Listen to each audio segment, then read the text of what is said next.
west of Pueblo proper. You can see it there on a Storm Tracker 13 neighborhood weather network. Here is the rain that we are keeping an eye on, sliding right now along Highway 50, starting to push out of Pueblo west. This band extends all the way across northern Pueblo County and into central El Paso County, impacting areas just to the south of Fountain, up through Hanover and into Ellicott.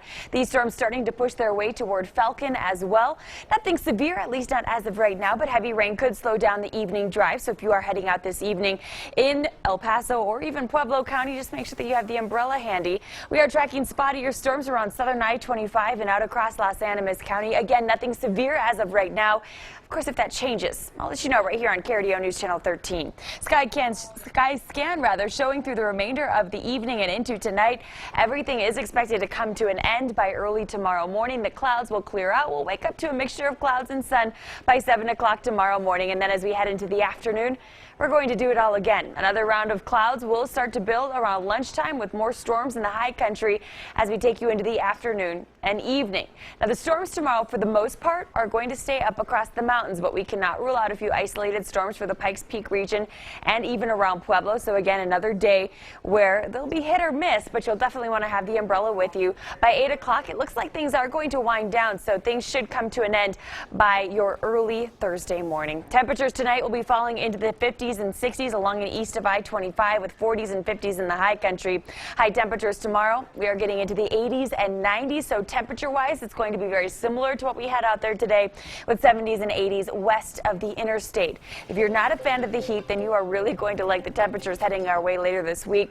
79 on Thursday, then Friday we drop it to 75 degrees. It is going to be noticeably cooler, but along with the cooler temperatures, we are really going to kick up that chance for storms. The storms that we end up with Thursday, Friday, and again on Saturday will likely be some of the strongest storms that we'll see here over the next 7 days. These storms will be capable of producing some very heavy rains, so flooding and flash flooding will be big concerns as we head into the first part of the weekend.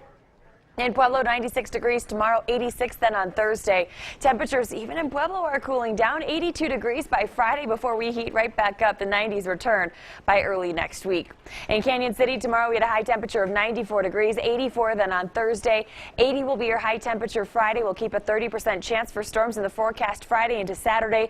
Taper it back to a 10% chance for storms Monday before we dry it out on Tuesday.